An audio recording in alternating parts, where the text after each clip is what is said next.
It was supposed to be a normal flight from Dubai to London. The morning sky glowed golden over the Persian Gulf as passengers settled into their seats, sipping juice, adjusting blankets, and scrolling through movies. The air smelled faintly of coffee and perfume. Among the passengers sat an 18-year-old girl named Alina Hayes, wearing a plain white hoodie and headphones, quietly staring out of the window. She wasn't just a passenger, she was on her way to London to start her dream, training as an aviation student. Flying fascinated her since childhood. She used to watch jets thunder above her neighborhood and whisper, "One day, I'll be there." Today, she was, though not in the way she imagined. At 35,000 feet, everything was calm. The captain's voice came over the intercom, smooth and professional, announcing clear skies ahead. Alina smiled slightly and closed her eyes, humming softly to the music. The hum of the engines was steady, rhythmic, almost soothing. But destiny had other plans. It started with a cough from the cockpit. A few seconds later, a strange silence followed. Then came a metallic chime, the kind that makes even the calmest passengers look up. The cabin lights flickered once, twice. Flight attendants exchanged uncertain glances. In row 12, a toddler began to cry. The co-pilot's voice broke through the intercom, shaky and short of breath. "Ladies and gentlemen, we are experiencing a situation. Please remain seated." Then static. The intercom went dead. Inside the cockpit, chaos unfolded. The captain, a man with 20 years of flight experience, had collapsed mid-sentence. His hands slipped off the controls, his body slumping forward. The co-pilot, pale and sweating, tried shaking him, calling his name. Nothing. He reached for the oxygen mask, breathing heavily as warning lights blinked across the dashboard. Alina, seated near the front, noticed a flight attendant rushing toward the cockpit. Passengers began whispering. The engine still roared steadily, but something felt wrong, the kind of wrong that thickens the air with fear. Minutes passed like hours. Then came another announcement, this time from a trembling voice. "Is there anyone on board with flight experience? We need assistance immediately." Every head turned. People gasped. A woman clutched her child tighter. Alina froze. Her heart pounded so loud she could hear it in her ears. Her aviation lessons, the simulator sessions, the hours of theory, flashed in her mind. She wasn't licensed. She had never flown a real passenger jet. But something inside her whispered, "If you don't move, no one will." Unbuckling her seatbelt, she stood. Her legs shook, but she forced herself forward. The aisle felt endless as dozens of eyes followed her. A steward stopped her gently. "Miss, please sit down." Alina took a deep breath. "I'm an aviation student. I know the basics. Please, let me help." The attendant hesitated only a moment before nodding, leading her toward the cockpit. The door opened to a sight she would never forget. The captain lay slumped against the seat, eyes closed, barely breathing. The co-pilot struggled to stabilize the aircraft. Red lights blinked like angry eyes on the control panel. "He's gone," the co-pilot whispered hoarsely. "I can't do this alone." Alina's voice trembled. "Tell me what to do. I've trained on Boeing simulators." The man turned, disbelief flashing in his eyes, but desperation left no room for doubt. "Okay, sit here. Follow my lead." Her hands hovered over the controls. They were heavier, more complex than anything she had touched before. The co-pilot guided her through radio frequencies, but the main radio was glitching. Ground control could barely hear them. The plane started descending too fast. Alarm tones filled the cabin. Passengers screamed as oxygen masks dropped from above. Alina gritted her teeth, adjusting the throttle just as she had practiced on screens back home. "Come on, steady, steady," she whispered. The co-pilot's breathing grew ragged. He was losing focus, likely from the cabin pressure. Soon, he slumped back, semi-conscious. And then, she was alone. One teenage girl, 200 souls depending on her. Tears stung her eyes, but she refused to let them fall. "You can do this, Alina. You've trained for this your whole life," she murmured to herself. She steadied her breathing, took control, and gripped the yoke. Outside, dark clouds loomed over the horizon. Lightning flashed in the distance. The autopilot had disengaged. She manually adjusted altitude, fighting the resistance of the controls. The plane trembled under turbulence. Her voice cracked as she called over the backup radio, "Mayday, Mayday, this is Flight 982, pilot incapacitated, I'm a student pilot attempting emergency control." For a few seconds, only static answered. Then, a calm British voice came through. "Copy that, Flight 982. This is London Center. We hear you. We'll guide you home. You're doing great, sweetheart. Stay calm. Her heart leapt at the sound. She wasn't alone anymore. Air traffic control began giving her step-by-step guidance, altitude, speed, heading. Her palms were slick with sweat as she followed every instruction. Reduce to 240 knots, maintain level at 10,000 feet. She repeated every word out loud to keep her focus. The cabin was silent except for muffled sobs and the steady whine of the engines. Hours seemed to stretch into eternity. Below, the lights of Istanbul glittered through the clouds as she crossed into European airspace. She was exhausted but determined. Every time her hands shook, she thought of her mother back in Dubai, who had kissed her forehead that morning and said, "You were born to fly." That memory steadied her. Then came another challenge. Fuel warning lights blinked amber. The plane was burning more fuel than expected. London Center decided to divert her to a closer airport in Greece.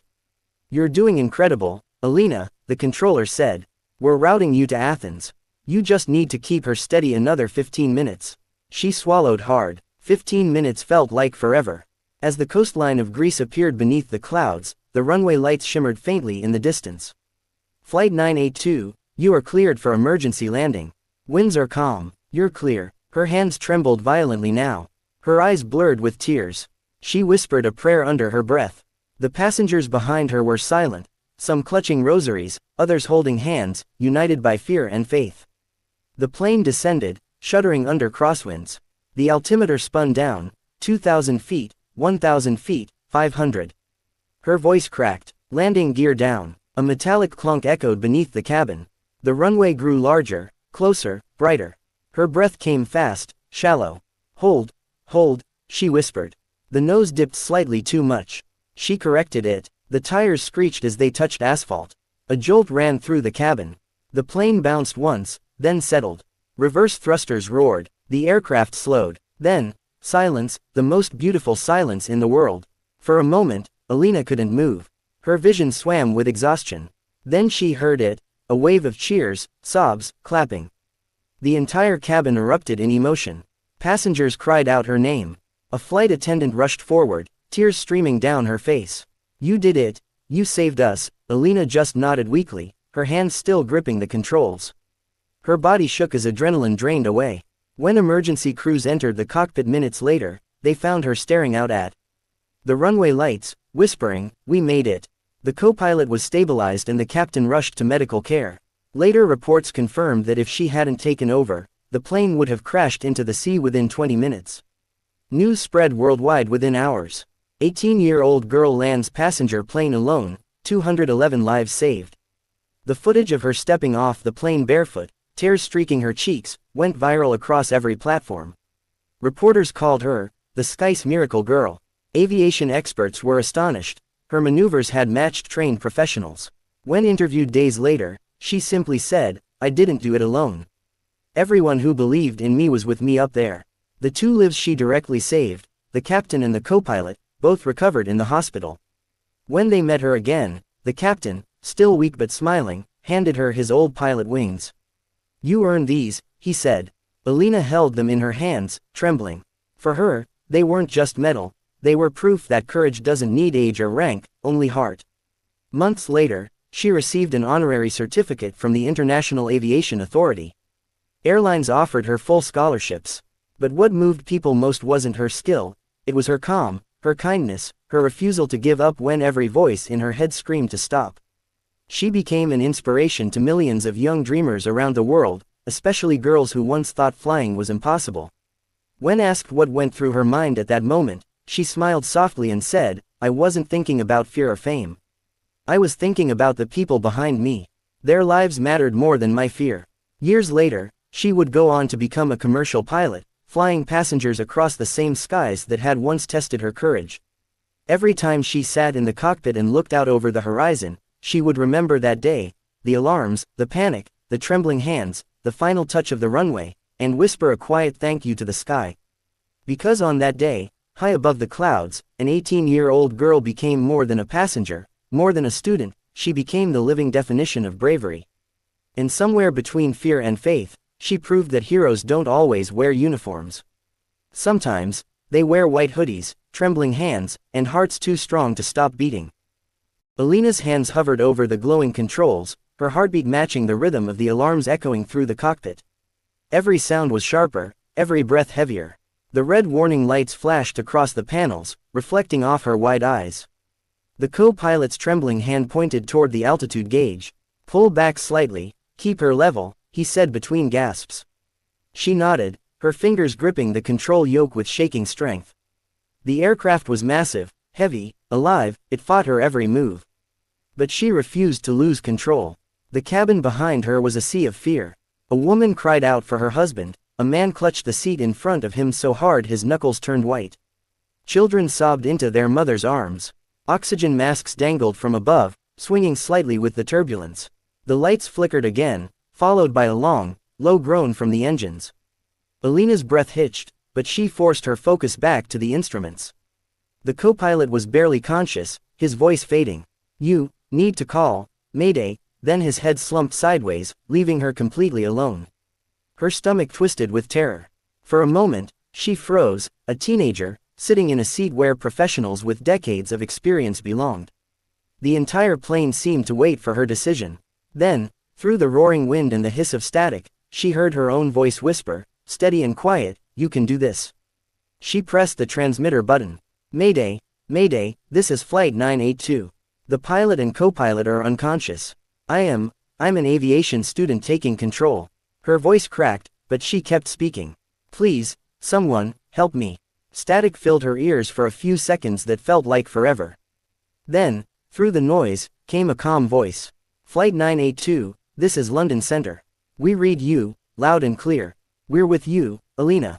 You're not alone." Relief washed through her like a wave, but she didn't have time to cry. "Okay, Alina," the controller said, his voice measured and firm. "We're going to do this together. First, tell me your altitude." She looked quickly at the numbers. 10,000 and dropping. "Good," came the reply.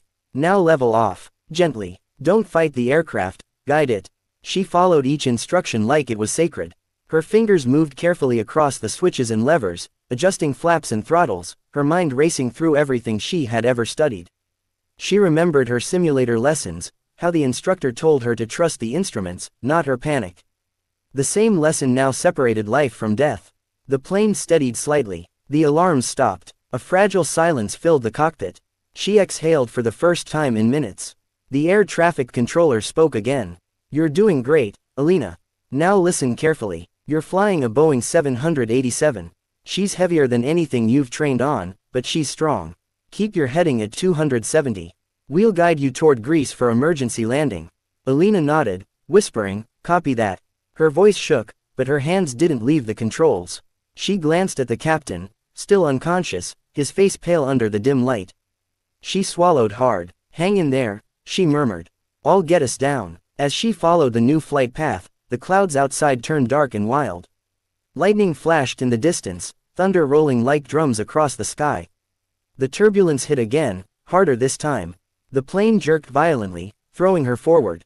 Pain shot through her shoulder, but she held firm. The passengers screamed as overhead bins rattled open, scattering bags into the aisles. The smell of burned plastic filled the air. Her breathing quickened. "London Center, turbulence is severe." She shouted. "Copy, Flight 982, maintain altitude. You're clear of traffic. You're doing fine," the voice replied calmly. That calmness was her anchor. Minutes dragged into an eternity. Sweat rolled down her neck. Every time the plane dipped, her stomach lurched, but she fought to steady it. She glanced out the window. Below her, endless darkness, no land, no lights, only the faint reflection of the moon on the sea. For a moment, the reality of it all struck her. If she failed, no one would survive. She pushed the thought away, gripping the yoke tighter. "Not today," she whispered. The voice from the radio spoke again. "You're about 30 minutes from Athens. How are you holding up?" "I'm trying," she said through clenched teeth. "It feels like it's fighting me." "That's good," he said. "It means you're in control. Just keep her steady." His confidence gave her strength. The co-pilot stirred faintly, murmuring incoherent words before falling still again. She checked his pulse, weak, but there. That gave her one more reason to keep fighting. For a moment, her mind drifted back to the night before her flight. Her mother had hugged her tightly at the airport. "You're strong, my love," she had said softly. No matter what happens up there, remember, you were born to fly. Those words echoed now, blending with the hum of the engines. She blinked away tears and straightened her shoulders. Her fear hadn't vanished, it had transformed into focus. The minutes ticked away. Finally, through the gray curtain of clouds, she saw the first distant shimmer of city lights. Athens was below, glowing faintly like a promise. Flight 982, you're cleared to begin descent, the controller said. Her heart raced faster. This was it. Everything she'd done, everything she'd learned, led to this moment. Her fingers trembled over the throttle. She adjusted the flaps carefully, her voice barely above a whisper. Descending to 3,000 feet. Good job, the controller said. You're lined up perfectly. Just follow the lights. The cabin shook again as the aircraft dropped through a layer of thick clouds. The runway lights appeared far ahead, small dots of gold in the blackness. She took a deep breath, steadying her shaking legs. The passengers were silent now, all eyes forward, every prayer whispered into the air. Alina's lips moved soundlessly as she whispered to herself, "You can do this, just like the simulator. Steady hands. Trust the instruments." The aircraft approached fast. Her heart hammered. The radio crackled again. "You're doing beautifully, Alina. Remember, small movements. Don't fight her. Let her glide." She nodded, unable to speak. The wheels lowered with a heavy thud. The runway lights grew larger, brighter, almost blinding. Her breath came fast and shallow. Every nerve in her body burned with fear and determination. The ground rushed up toward her. She pulled gently back on the controls, feeling the nose lift slightly. For a split second, it felt like time stopped, just her, the sky, and the earth waiting to meet. Then the wheels touched down. The sound of rubber screeching on asphalt filled the cabin. The plane bounced once, then settled. The roar of the engines reversed. She guided the plane straight, holding her breath as it slowed down, slower and slower, until finally, stillness. The cabin exploded with sound, sobs, cheers, applause. People hugged, cried, shouted her name. A flight attendant burst into the cockpit, eyes wet with tears. "You did it. You landed us." Alina couldn't speak. She sat frozen, her hands still gripping the controls, her arms trembling violently. A single tear rolled down her cheek. She whispered, almost inaudibly, "We made it." Outside, emergency lights flashed across the tarmac. Rescue teams surrounded the plane, ready for the worst, but the miracle had already happened. When they opened the cockpit door, they found Alina pale and shaking, but alive, her eyes fixed on the glowing runway ahead. Paramedics rushed in, tending to the captain and co-pilot, but all she could hear was the faint hum of the engines winding down. The plane was safe. Every soul on board was safe. She looked out the window at the dawn beginning to rise over the horizon. The first light of morning brushed the clouds with pink and gold. In that fragile light, she felt a warmth spread through her chest, not relief, not pride, but peace. Somewhere deep inside, she knew this moment would define her forever. As she stepped out of the cockpit, passengers reached out to touch her hand, to thank her, to cry. Cameras flashed, reporters shouted her name, but Alina barely heard them. All she could think was that she had done what she was born to do. She had faced the sky, fought fear, and won. And as the sun climbed higher, painting the runway in gold, the world whispered her name, the girl who flew through chaos, the girl who saved hundreds, the girl who proved that courage can be as young as 18 and still strong enough to move the heavens. The morning air outside the aircraft was cool, filled with the distant sound of sirens and the echo of hurried footsteps. Alina stood at the top of the mobile staircase, blinking against the floodlights as emergency teams swarmed around the plane. Her body trembled, her mind still trying to catch up to what had happened. The passengers began disembarking slowly, some still crying, others whispering her name like a prayer. One woman stopped in front of her, tears streaming down her face. "You saved my son," she said softly, holding a small boy close to her chest. Alina could only nod, her throat too tight to form words. Paramedics rushed the captain and co-pilot onto stretchers. The co-pilot, barely conscious, reached out weakly and squeezed her hand as they passed. His lips moved but no sound came out. She understood anyway. It was gratitude, silent but heavy with meaning. Cameras flashed from a distance, journalists already gathering behind the security line, shouting questions she couldn't hear. Her world had become a blur of noise, flashing lights, and trembling breath. She sat down on the edge of the stairs, her hands covering her face. The adrenaline that had fueled her for hours drained all at once, leaving behind nothing but exhaustion. Her heart still raced, her arms still felt the weight of the controls. She could feel every vibration of the plane echoing through her bones. A medic knelt beside her, offering water. "You did something extraordinary," he said gently. She looked up at him with red, watery eyes. "I was so scared," she whispered. "But I couldn't stop," he smiled. "That's what makes you brave." Hours passed in a blur of interviews, paperwork, and hospital visits. Alina stayed by the co-pilot's side until doctors assured her both men would survive. When she finally stepped outside the hospital, dawn had already broken over Athens. Reporters surrounded her instantly. "How did you do it? Were you afraid? Did you think you would die?" She blinked at the barrage of questions, her expression calm but dazed. "I didn't have time to think," she said simply. "I just wanted everyone to go home." Her voice trembled on the last word. News of the miracle spread faster than the morning light. Within hours, every major channel was running the same headline: 18-year-old student lands passenger jet alone, 211 lives saved. Clips of passengers weeping, of rescue workers clapping, and of Alina's tear-streaked face stepping off the plane went viral across the world. Social media flooded with her photos, her name trending in dozens of countries. People called her the miracle pilot, the girl of the skies, the angel of Flight 982. But Alina avoided the cameras as much as she could. She didn't feel like a hero.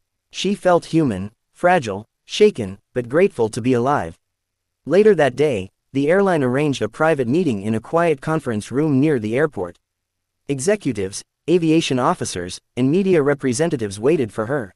When she walked in, every person in the room stood and applauded. She froze, unsure what to do. One of the officials, a tall man with silver hair and kind eyes, stepped forward. "Miss Hayes," he said, "what you did was beyond extraordinary. You demonstrated calm, intelligence, and courage that saved hundreds. On behalf of international aviation authorities, thank you." He handed her a small velvet box. Inside were a pair of gold pilot wings, not symbolic, but real. She looked down at them, her hands trembling. The metal glinted in the soft light, heavy with meaning. "I don't deserve this," she whispered. The man smiled gently. "You do. You earned them the moment you refused to give up." Her mother arrived the next day, flown in on a special flight arranged by the airline. The moment Alina saw her step off the car, she ran forward and threw her arms around her. For a long time, they just held each other, both crying silently. Her mother whispered against her hair, "I told you you were born to fly." Alina laughed weakly through tears. "I thought I was going to die up there. But you didn't," her mother said softly. "You lived, and you made others live too." In the following weeks, Alina's life changed in ways she never imagined. She was invited to aviation conferences, honored by governments, and celebrated by pilots around the world. Major airlines offered her full scholarships and training opportunities. Her photo appeared on magazine covers. But beneath all the praise, she stayed humble. Whenever reporters asked how she stayed calm under pressure, she would smile faintly and say, "Because panic doesn't land planes. Belief does." Still, the nightmares came sometimes. She would wake in the middle of the night, hearing phantom alarms, feeling her hands gripping the yoke again. In those moments, she'd step out onto her balcony, look up at the stars, and remind herself she was safe. The sky that once terrified her had become her home again, familiar, forgiving, endless. Months later, she visited the captain in the hospital. He was recovering slowly but smiled when he saw her. "You saved me," he said, his voice gravelly but sincere. "You saved all of us." She tried to protest, but he shook his head. "No, listen, pilots are trained to stay calm under pressure. But what you did wasn't training. It was heart." He reached into a small drawer and pulled out his silver pilot wings, old, worn, engraved with his initials. "These were mine for 30 years, he said, pressing them into her palm. "They belong to you now." Tears filled her eyes. She closed her hand around the wings, feeling their weight, and whispered, "Thank you, Captain." He smiled faintly. "No, thank you, Captain Alina." When she left the hospital, she stood for a moment outside, feeling the breeze against her face. The sound of a plane passing overhead made her look up instinctively. It gleamed silver in the sun, slicing through the clouds just as she once had. For the first time since the accident, she smiled fully, freely. The fear had faded, replaced by a quiet pride. As the months turned to years, she completed her training and earned her pilot's license. Every time she stepped into a cockpit, she ran her hand over the controls with quiet reverence. The switches, the dials, the hum of the engines, they felt like old friends. She carried the captain's wings pinned inside her jacket, close to her heart, as a silent reminder of that day when courage became her compass. People continued to recognize her, at airports, cafes, even in other countries. They'd stop her, smiling, saying, "You're the girl who saved that flight." She'd nod politely, always humble, always soft-spoken. Fame never changed her, it only deepened her gratitude. And though the world saw her as a hero, she saw herself as something simpler, a girl who refused to let fear win. One evening, years later, Alina flew a commercial flight into London, the same route she had once taken as a frightened passenger. As the plane began its descent, she looked out over the city lights, a soft smile playing on her lips. The intercom light blinked on. She took a deep breath and spoke in a calm, steady voice, "Ladies and gentlemen, this is your captain speaking. Welcome to London." The passengers clapped softly, unaware of the deeper story behind that voice. When the wheels touched down and the engines hummed to a stop, Alina sat in silence for a moment, her eyes glistening. She whispered the same words she had said years ago, "We made it." Outside, the sky glowed in shades of orange and pink, the same colors that had watched her defy death and find her destiny. Because that day, high above the earth, an 18-year-old girl had written her story across the clouds, a story of fear turned into faith, of chaos turned into calm, of a heart that refused to give up. And long after the world stopped talking about her, her story continued to live wherever courage was needed, a reminder that sometimes, heroes are just ordinary people who decide not to fall. Years passed, but that single flight remained etched in every heart that had lived through it. For Alina, it was both a memory and a quiet promise. Life moved forward, yet that day in the sky never truly left her. Sometimes, late at night, when she was alone in her apartment overlooking the city lights, she would glance at the framed photograph hanging on her wall, a picture of Flight 982 landing in Athens, bathed in dawn's golden light. Beneath it was a small plaque that read, "Courage is not the absence of fear, but the decision to rise above it." Every time she looked at it, she felt the same heartbeat she'd felt in the cockpit that night, steady, strong, alive. Alina became one of the youngest pilots to join an international airline. Her name inspired countless aviation students around the world. Schools used her story in lectures about crisis management and leadership. But whenever people called her a hero, she'd smile and say softly, "I was just one part of a miracle. The sky did the rest." She never liked the spotlight. She preferred the quiet rhythm of the cockpit, the calm before takeoff, the subtle tremor as the wheels left the ground. That was where she felt most at peace, in the air, between heaven and earth, where her story had begun. One afternoon, years after the incident, Alina was invited to speak at a global aviation conference in Geneva. Hundreds of pilots, engineers, and students gathered in the vast hall. As she walked onto the stage, applause erupted around her. The large screen behind her showed her younger self, the frightened girl in the white hoodie stepping out of the plane after the landing. For a moment, she just looked at the photo and smiled. Then she spoke softly into the microphone.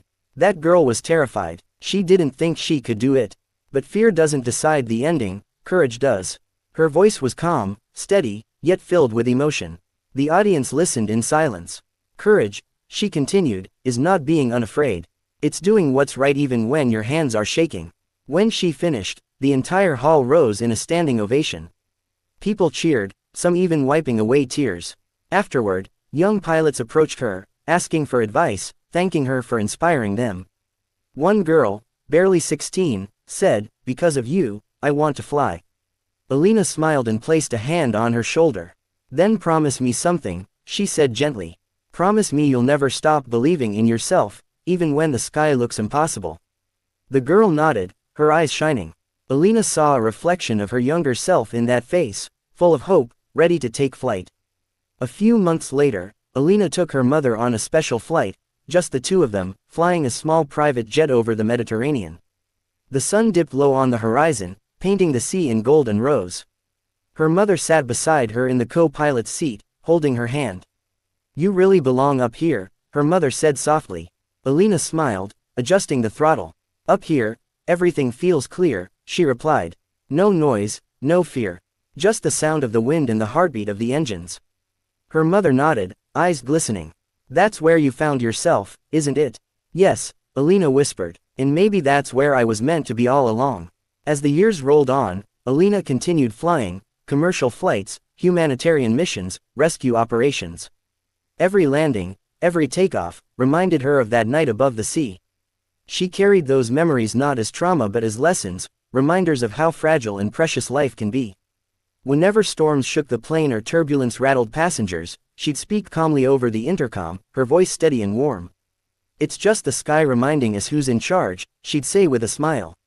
Passengers always felt safe when she was in command, even if they didn't know her story. They could hear courage in her voice, feel peace in her calmness. One day, after a long-haul flight from Tokyo to Paris, Alina found herself sitting in the cockpit long after the passengers had disembarked. The sun was setting beyond the runway, casting golden light across the instruments. The same soft glow that had surrounded her during her first landing years ago. She closed her eyes and let the silence wash over her. Then she whispered, "We made it again." The words had become her quiet ritual, a promise, a prayer, and a reminder that every journey, no matter how ordinary, was a gift. The Aviation Authority later established an annual award in her name, the Alina Hayes Courage in Flight Medal, given to pilots who showed exceptional bravery and composure. During the ceremony's first year, Alina was asked to present it to a young co-pilot who had safely landed a storm-battered aircraft. As she pinned the medal on his uniform, she said softly, "Fear visits every cockpit. What matters is what you do next." Her words carried the weight of experience and the warmth of someone who had lived through the impossible. That night, after the ceremony, Alina took a quiet walk along the airport runway. The wind was gentle, carrying the distant hum of departing aircraft. She looked up at the stars, the same stars that had watched her fight for life all those years ago. The memory was vivid, but it no longer hurt. It felt like looking at an old friend. She whispered to the sky, "Thank you for not giving up on me." For a moment, she thought she saw a light flicker across the clouds, a plane crossing far above, and she smiled, knowing that somewhere, someone else was chasing their own dream through the same vast heavens. As time went on, the story of Flight 982 became legend, taught in schools, told by pilots to new trainees, shared by families as a tale of hope. The girl who had once been just another passenger had become a symbol of what human courage can achieve. And though Alina never sought fame, she understood its purpose, to remind others that even in chaos, there is always a chance for grace. Years later, after decades of flying, Alina decided it was time to rest. On her final flight before retirement, she chose the same route, Dubai to London, the one that had changed her life forever. As the engines roared to life and the plane lifted off the runway, she felt tears sting her eyes. Every cloud, every shimmer of light, felt like an old memory saying goodbye. The flight was smooth, peaceful, perfect. When she finally descended into London, she felt an overwhelming calm. The landing was flawless. As the wheels touched the ground, applause broke out once more, just as it had all those years ago. When she stepped out of the cockpit for the last time, she turned back to look at the plane. The golden evening sun reflected off its metal body. She smiled, whispering the same words she had spoken on that unforgettable day, "We made it." It was more than a phrase, it was her life's truth. Through fear, through faith, through fire and calm, she had made it. That night, she sat by her window, watching planes disappear into the stars, each one carrying dreams of its own. Her story had come full circle, from a frightened girl on a doomed flight to a woman who conquered the sky. Somewhere deep inside, she knew that even after she was gone, the winds would still carry her story across the heavens. Because heroes don't live forever, but their courage does. And far above the clouds, where silence meets infinity, the sky still whispered her name, the girl who dared to believe when the world was falling apart, the one who turned fear into flight. And proved